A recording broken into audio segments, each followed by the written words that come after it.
na kiti awa kotanga na kombo na ngate. Et mon frère mukolo kotanga kombo na nga. Soki nga na fongoli live, mon frère au regretter et puis tu vas tout payer. Na émission en vérité ouverte parce que je te fais rien au démarrer nga na kacha live na yo à l'occasion de rien. Au continent makambu oyo eza na ni sens oyo kopesa yo ni eloko. Pourquoi? Parce que vous n'avez pas sur bakombo batu. Et ça vous intérêt na yo mon frère. Toi na posa na communauté. Yo ko bano tambola na kombo ans ozwanini.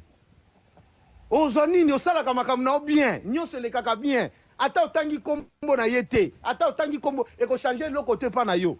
En plus me to zamboka moko te, bozala ka mboka moko te. Nga na zo sala ngo etant que frère na lobi papa. Tiela nga musique to bina na biso to bosala bakombo batu. Et au comment péter les gars et puis au péter. Au final, vous voyez qu'on est